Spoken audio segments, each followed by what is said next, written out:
বিসমিল্লাহির রহমানির রহিম। আমি প্রভাষক তাপস শশীদ, সমাজ বিজ্ঞান বিভাগ, আলমডাঙ্গা সরকারি কলেজ। কোভিড-19 এর চরম দুঃসময়ে তোমরা সবাই কেমন আছো? নিশ্চয় বাসায় আছো এবং ভালোই আছো।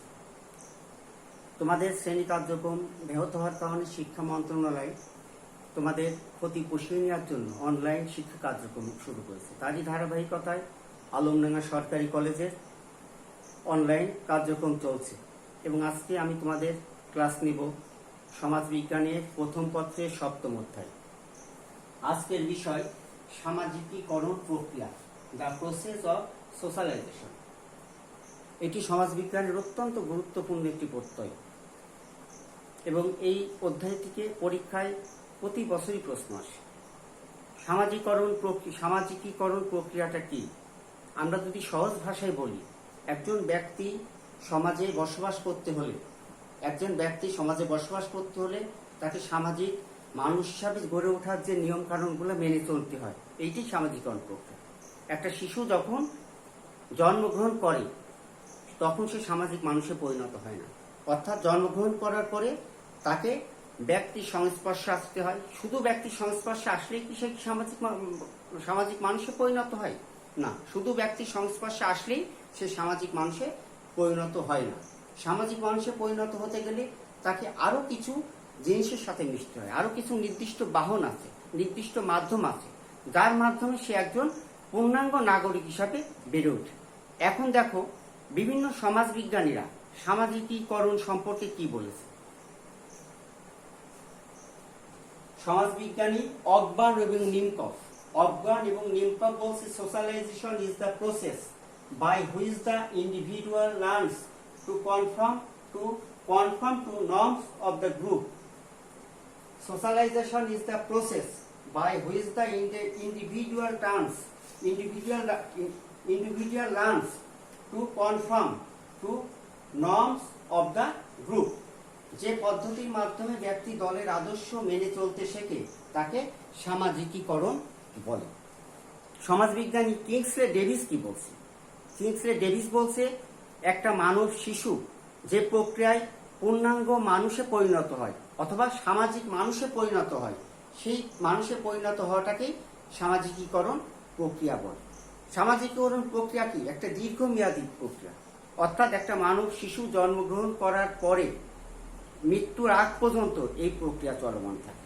অর্থাৎ ভূমিষ্ঠ হওয়ার পরে একটা শিশুর সামাজিকীকরণ প্রক্রিয়া শুরু হয় এবং শেষ হয় কখন? তার মৃত্যুর আগ পর্যন্ত।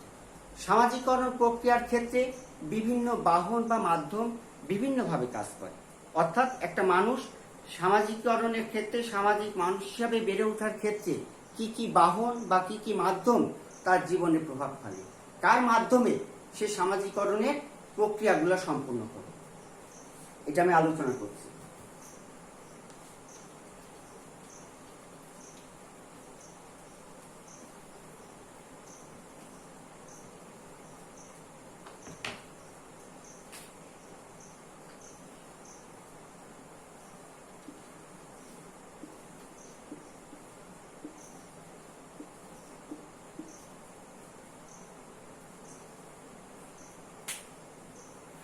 পরিবার। মনোবিজ্ঞানী সিগমন্ড ফ্রয়েড কি বলছেন? তিনি বলছেন, একজন শিশুর ব্যক্তিত্ব নির্ভর করে কি? একজন শিশুর ব্যক্তিত্ব নির্ভর করে তার পিতামাতার ব্যক্তিত্বের উপর, অর্থাৎ তার পিতামাতার ব্যক্তিত্ব তার জীবনের উপরে প্রভাব ফেলে।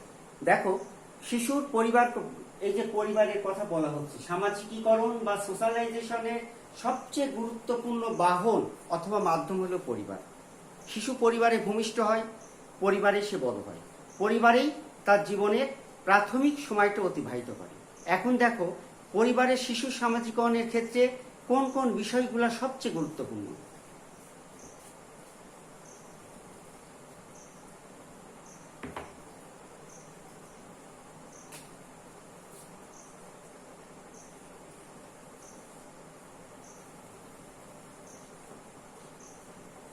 এক, পিতামাতা।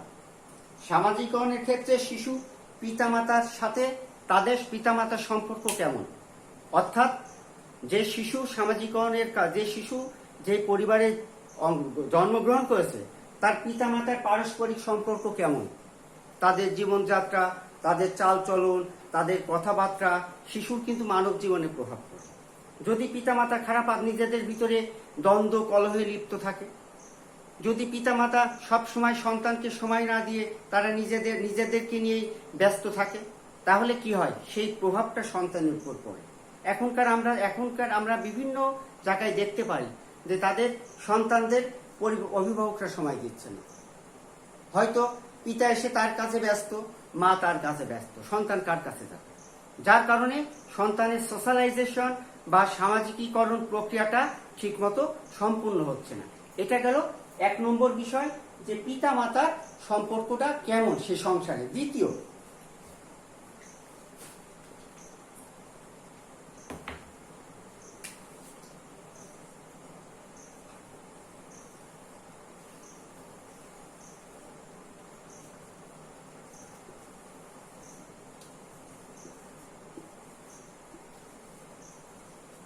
হলো পিতামাতার সাথে সন্তানের সম্পর্ক কেমন। অর্থাৎ পিতামাতার সাথে সন্তানের সম্পর্কটা কেমন। যদি পিতামাতার সাথে সন্তানের সম্পর্ক বন্ধুসুলভ হয়, যদি পিতামাতা সন্তানের সাথে ভালো ব্যবহার করে, যদি পিতামাতা সন্তানের সাথে নম্র ভদ্র ব্যবহার করে, তাহলে সামাজিকরণ প্রক্রিয়াটা খুব সুন্দরভাবে আগায়। অনেক সময় আমরা দেখি অনেক পরিবারের সদস্য, অনেক পিতামাতা সন্তানদের সাথে উগ্র আচরণ করে, সন্তানদের সাথে রাগারাগি করে, অকারণে তাদের ভীতি সৃষ্টি করার চেষ্টা করে, তাদের ভয়, অনেক সময় তাদের পড়ালেখার ক্ষেত্রে আমরা ভীতি দেখাই, অর্থাৎ যদি সে না পড়ে তাকে ভয় দেখানো হয়। এই জিনিসগুলো যদি হতে থাকে তাহলে কি হয়? এই জিনিসগুলো হতে থাকলে সন্তান সার্বিকভাবে ক্ষতিগ্রস্ত হয়, তার সোশ্যালাইজেশন অর্থাৎ তার সামাজিকরণ প্রক্রিয়া ক্ষতিগ্রস্ত হয়। তৃতীয় নম্বরে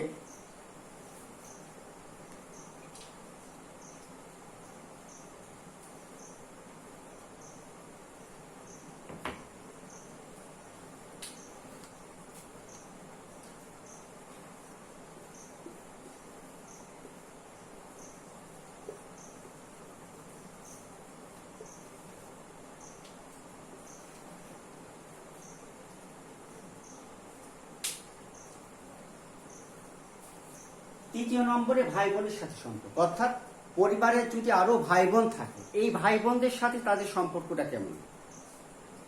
এই ভাই বোনদের সাথে তাদের সম্পর্কটা কেমন। যদি ভাই বোনদের সাথে সম্পর্কটা ভালো হয়, যদি তাদের সাথে আচার আচরণ তারা মিলেমিশে থাকে, তাহলে কি হয়? তাহলে কিন্তু পরিবারের সামাজিকরণটা খুব ভালোভাবে সম্পূর্ণ হয়। তাহলে আমরা কি দেখলাম?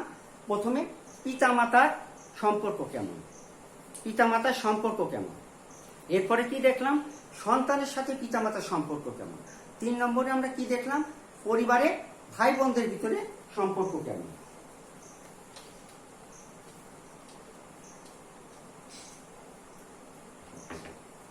আমরা জানি শিশুর ব্যক্তিত্ব বিকাশে বংশগতি মূল উপাদান। অনেকে বলেছে, অনেক সমাজবিজ্ঞানী বলছে বংশগতি সেখানে মূল উপাদান। সংস্কৃতি কি করে? সংস্কৃতি নকশা তৈরি করে, আর পরিবার সেটাকে লালন পালন অর্থাৎ সেটাকে তৈরি করে কারা? পরিবারের সদস্যরা। এই জন্য পরিবারকে বলা হয় শিশুর প্রাথমিক শিক্ষা কেন্দ্র।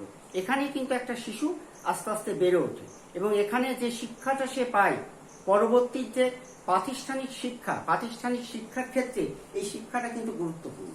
এই শিক্ষা যদি ঠিকমতো সম্পূর্ণ না হয়, তাহলে ভবিষ্যতে যে সামাজিকরণের আর যে বাহনগুলো আছে, এই বাহনগুলো কিন্তু সেই শিশু ঠিক মতো নিতে পারে না। অর্থাৎ প্রথম শিক্ষাটা যদি তার ঠিক মতো না হয়, পরবর্তী জীবনে সে ক্ষতিগ্রস্ত হয়। তার ভিতটা কি? তার সামাজিকরণের ভিত বা বেসটা হলো পরিবার। তাই সামাজিকরণের ক্ষেত্রে পরিবারের ভূমিকা কিন্তু অনেক গুরুত্বপূর্ণ। দেখো, বাংলাদেশের যে পরিবার ব্যবস্থা, এই পরিবার ব্যবস্থার ভিতরে বিভিন্নতা দেখা যায়। আমরা যদি আগের পরিবারগুলা দেখি, আমাদের ঐতিহ্যবাহী যে যৌথ পরিবার ছিল, বর্ধিত পরিবার ছিল, এই পরিবারগুলো আস্তে আস্তে ভেঙে গেছে। নগরায়ন, শিল্পায়ন, শিক্ষা, তথ্য প্রযুক্তির বিকাশ, নারীর ক্ষমতায়ন, বিভিন্ন কারণে এই পরিবার ব্যবস্থা ভেঙে গেছে। পরিবার ব্যবস্থা ভেঙে যাওয়ার কারণে আমাদের সোশ্যালাইজেশনের ক্ষেত্রেও কিন্তু ভিন্নতা দেখা গেছে। বিভিন্ন পরিবারে বিভিন্নভাবে সামাজিকরণের প্রক্রিয়া সম্পন্ন হচ্ছে। অর্থাৎ যৌথ পরিবারে যেভাবে একটা শিশু সামাজিকীকরণ বা সোশ্যালাইজেশন হচ্ছে, হয়তো একক পরিবারে সেইটা হচ্ছে না। এই ভিন্নতা থাকা সত্ত্বেও সামাজিকরণে কিন্তু পরিবারের ভূমিকা অত্যন্ত তাৎপর্যপূর্ণ। এরপরে সামাজিকীকরণের আরেকটা গুরুত্বপূর্ণ মাধ্যম আমি তোমাদের আলোচনা করব।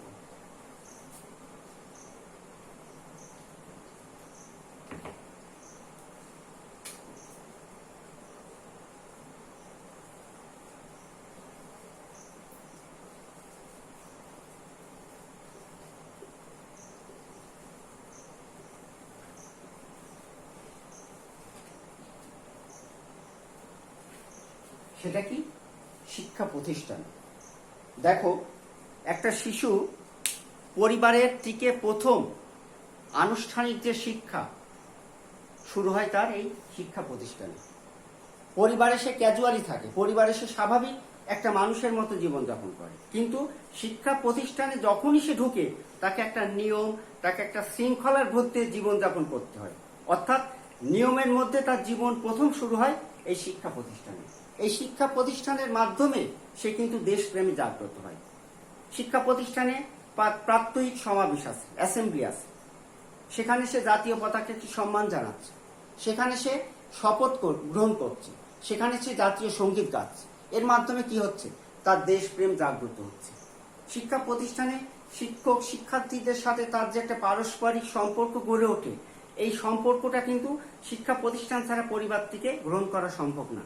শিক্ষা প্রতিষ্ঠানের শিক্ষকদের কাছ থেকে সে বিভিন্ন জিনিস শিখতে পারছে। শিক্ষা প্রতিষ্ঠানে যে শিশুরা আছে সেই শিশুদের সাথে মিশে খেলাধুলা করছে, শিশুদের সাথে সে বিভিন্ন জিনিস তথ্য বিনিময় করছে। এর মাধ্যমে সে পরিবারের বাইরে প্রথম একটি আনুষ্ঠানিক শিক্ষা গ্রহণ করছে। পরিবার, আমাদের যে বিদ্যালয়ে যে শিক্ষাটা, প্রাথমিক শিক্ষা, শুধু ক্লাসের শিক্ষাটাই না, ক্লাসের বাইরেও শিক্ষা প্রতিষ্ঠানে বিভিন্ন রকমের অনুষ্ঠান হয়ে থাকে। সেটা ক্রীড়া প্রতিযোগিতা হতে পারে, সাংস্কৃতিক অনুষ্ঠান হতে পারে, বিতর্ক প্রতিযোগিতা হতে পারে। এর মাধ্যমে শিশু কি করছে? এর মাধ্যমে শিশু কিন্তু বাইরের জগৎ সম্পর্কে একটা আলাদা শিক্ষা অর্জন করছে, এবং পাঠ্যপুস্তকের মাধ্যমেও সে আমাদের দেশ, পৃথিবীর সমস্ত বিষয় জ্ঞান অর্জন করতে পারছে। এই জ্ঞানটা কি হচ্ছে? অর্থাৎ এই যে শিক্ষা জীবনের জ্ঞান পরবর্তীতে তার চাকরি জীবন থেকে আরম্ভ করে শেষ জীবন পর্যন্ত শিক্ষা জীবনের এই জ্ঞান কিন্তু তার কাছে গুরুত্বপূর্ণ। এরপর আরেকটা মাধ্যম আছে, দেখো,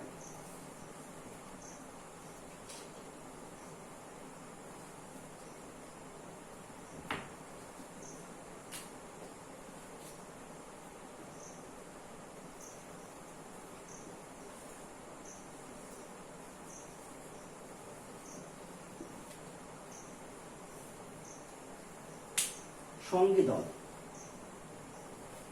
আমেরিকান সমাজবিজ্ঞানী থ্রাসার প্রায় 1000 শিশুদের উপরে গবেষণা করে দেখেছেন যে শিশুদের সামাজিকরণের ক্ষেত্রে একে অপরের সম্পর্ক কিন্তু খুব গুরুত্বপূর্ণ। অর্থাৎ শিশুরা মিলামিশার মাধ্যমে যে সামাজিকরণ প্রক্রিয়াটা সম্পন্ন করে, এটা কিন্তু অনেক গুরুত্বপূর্ণ। আবার আমেরিকান আর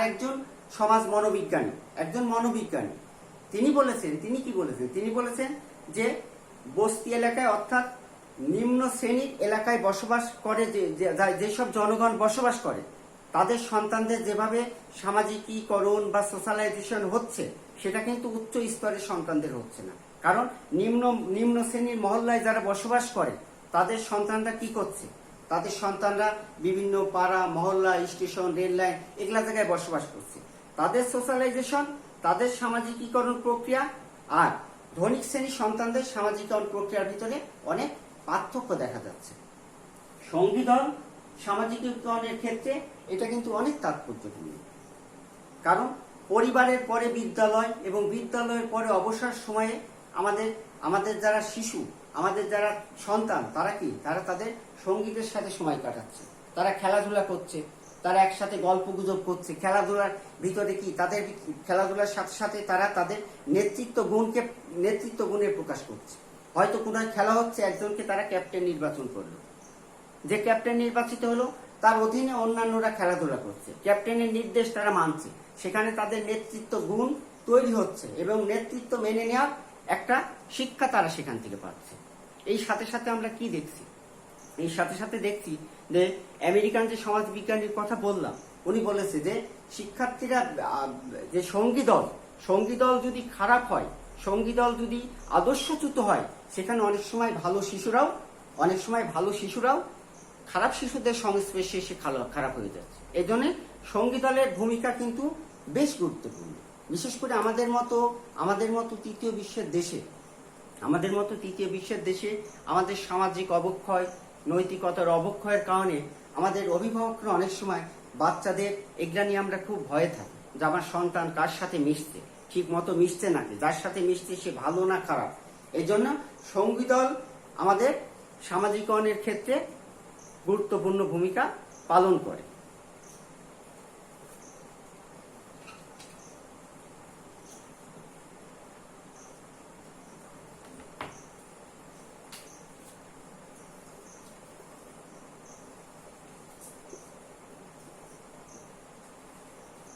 ধর্ম, এরপরে সামাজিকীকরণের যে প্রত্যয়টি গুরুত্বপূর্ণ সেটা হলো ধর্ম।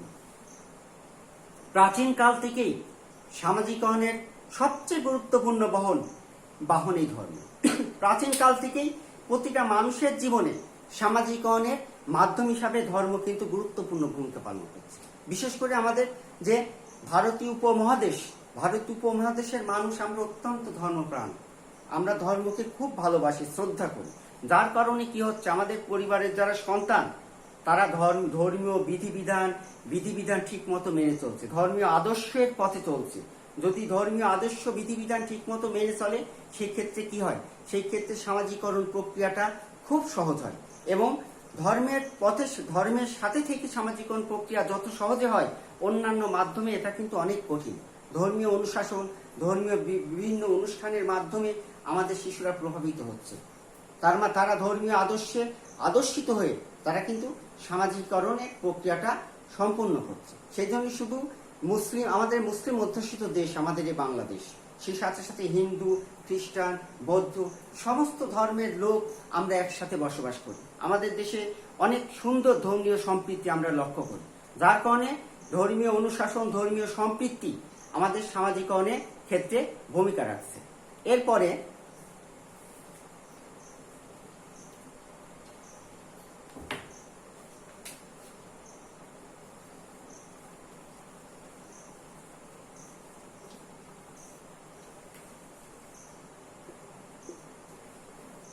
বর্তমান সময়ের সামাজিকরণের ক্ষেত্রে সবচেয়ে আলোচিত বিষয়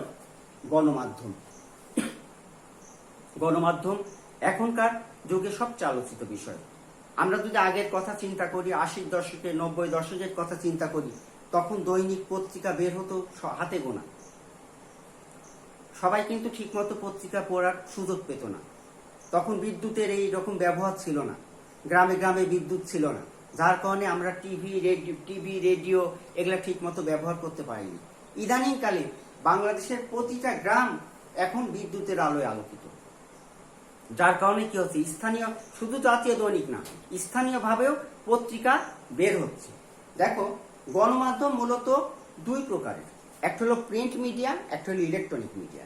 দুইটা গণমাধ্যমের দুইটা জিনিসই আমাদের জীবনে একটা গুরুত্ব বহন করে। প্রিন্ট মিডিয়া বলতে আমরা পেপার পত্রিকা, জার্নাল, বিভিন্ন সাপ্তাহিক পত্রিকা, এগুলাকে আমরা প্রিন্ট মিডিয়া বলতে পারি। ইলেকট্রনিক মিডিয়া বলতে আমরা সাধারণত কি বুঝি? ইলেকট্রনিক মিডিয়া বলতে আমরা TV, radio, internet, Facebook, Twitter সবকে আমরা কি বলতে পারি? আমরা ইলেকট্রনিক মিডিয়া বলতে পারি, তাই না?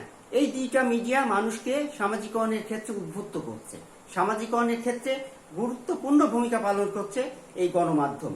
গণমাধ্যমের এই ভূমিকা বর্তমান সময়ে আরো বেশি হয়েছে। অতীতে যে ভূমিকাগুলো ছিল, বর্তমানে কিন্তু গণমাধ্যমের ভূমিকা আরো দিন দিন বেশি বাড়ছে। আজকে তোমাদের যে অনলাইন ক্লাস নিচ্ছি,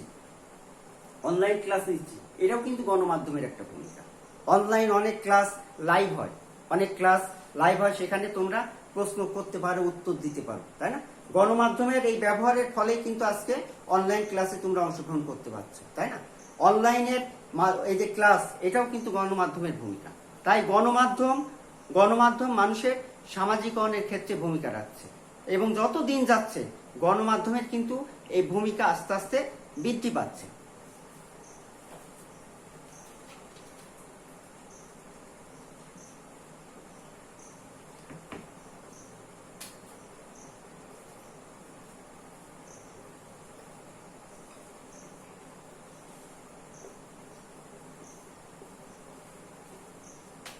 সামাজিকীকরণের ক্ষেত্রে আরেকটা গুরুত্বপূর্ণ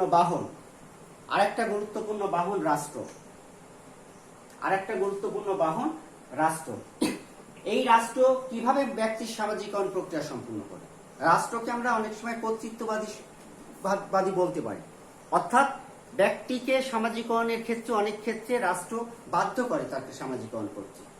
অর্থাৎ ব্যক্তি যখন কোনো খারাপ কাজে লিপ্ত হয় কিংবা খারাপ কাজ করার চেষ্টা করে, রাষ্ট্র তার নিজস্ব ক্ষমতা বলে সেই কাজে তাকে বিরত রাখে। যার কারণে আমাদের সামাজিকরণের অন্যান্য মাধ্যমগুলো অনেক সময় যে স্বইচ্ছায় সামাজিকরণ প্রক্রিয়া সম্পূর্ণ করে, কিন্তু রাষ্ট্র অনেক ক্ষেত্রে ব্যক্তিকে সামাজিকরণ হতে বাধ্য করে, যার ফলে ব্যক্তি কিন্তু সামাজিক হতে বাধ্য হয়। এই রাষ্ট্রের ভূমিকা কিন্তু অতীতে যেমন ছিল এখনো আছে। তাই সামাজিকরণের ক্ষেত্রে বর্তমানে আধুনিক রাষ্ট্রগুলো আরো বেশি ভূমিকা পালন করছে। রাষ্ট্রের প্রতিটা ক্ষেত্রে সামাজিকরণের ক্ষেত্রে রাষ্ট্রের ভূমিকা সবচেয়ে অনেক বেশি। এরপরে দেখো,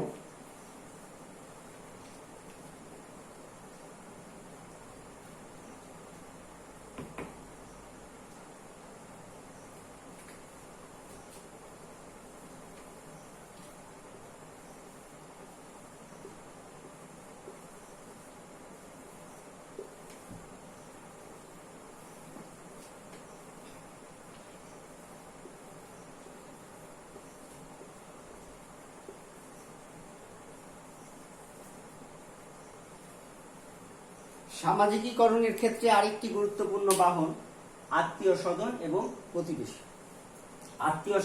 প্রতিবেশী। আমাদের বাংলাদেশ, আমরা অত্যন্ত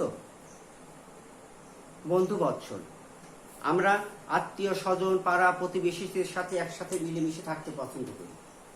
আমাদের ভিতর যে সম্প্রীতির বন্ধন পৃথিবীর অনেক দেশেই নেই। আত্মীয় স্বজনের সাথে আমাদের যে সম্পর্ক গড়ে ওঠে, ঠিক পাড়া প্রতিবেশীদের সাথেও ঠিক একই প্রকারের একটা সম্পর্ক গড়ে ওঠে। যে কোনো অনুষ্ঠান হোক, যে কোনো সমস্যা হোক, আত্মীয় স্বজন এবং পাড়া প্রতিবেশী আমরা কিন্তু ছুটে আসি। আমাদের যে কোনো বিপদে আমার পাড়া প্রতিবেশী সবসময় চলে আসে। আমাদের আত্মীয় স্বজনরা আমাদের বিপদে আপদে সবসময় আমাদের পাশে থাকে। অর্থাৎ এই যে সম্পৃক্তিটা পৃথিবীর অন্য দেশে খুব কমই আছে। এই সম্পৃক্তির কারণে সামাজিকীকরণ প্রক্রিয়ায় আত্মীয় স্বজন এবং প্রতিবেশীদের একটা ভূমিকা আমরা দেখতে পাই। বিশেষ করে আমাদের মতো বাংলাদেশে এই ভূমিকাটা অনেক ক্ষেত্রে বেশি। আমার সন্তান কোথায় কি করছে, আমার সন্তান ভালো কাজ করছে কি খারাপ কাজ করছে, অনেক সময় প্রতিবেশীরা এই ব্যাপারে সতর্ক থাকে। প্রতিবেশীদের কারণেই সন্তানরা অনেক সময় অনেক খারাপ কাজ, অনেক কাজ থেকে বিরত থাকে। কি কারণে? প্রতিবেশীদের সাথে পারস্পরিক সম্পর্ক সবার ভালো। অর্থাৎ আমার যে প্রতিবেশী, তার সাথে আমার যে সম্পর্ক, এই সম্পর্কের কারণেও অনেক সময় সামাজিকরণ প্রক্রিয়া আরো দ্রুত এবং সুন্দরভাবে সম্পূর্ণ। যার কারণে সামাজিকীকরণ প্রক্রিয়ায় আত্মীয় স্বজন এবং প্রতিবেশীদের একটা ভূমিকা আছে। এরপরে আমরা দেখি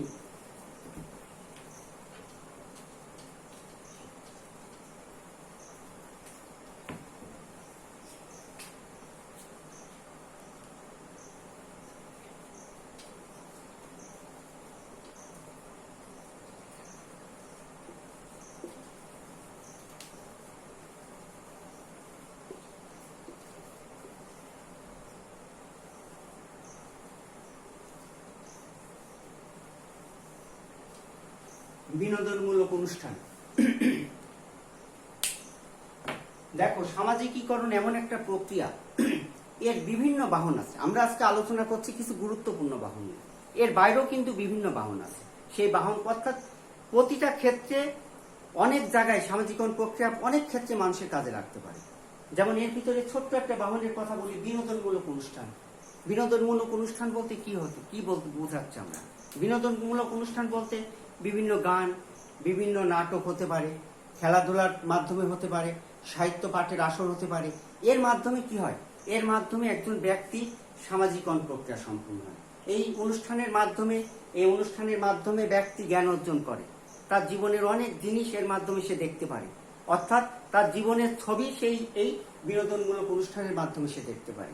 তার জীবনের অনেক অধ্যায় এখান থেকে খুলে যায়। সে অনেক জ্ঞান অর্জন করতে পারে, বাস্তব জীবনের অনেক কিছু সম্পর্কে জানতে পারে। যার কারণে কি হচ্ছে, বিনোদনমূলক অনুষ্ঠানও কিন্তু সামাজিকরণের ক্ষেত্রে আমাদের ভূমিকা কম নেয়।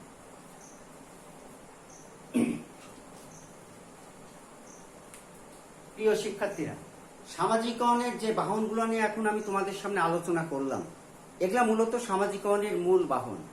এর বাইরেও বিভিন্ন বাহন, বিভিন্ন জিনিস ব্যক্তিকে বিভিন্নভাবে সামাজিকরণ করতে পারে। এই প্রক্রিয়াটা একটা দীর্ঘমেয়াদী প্রক্রিয়া।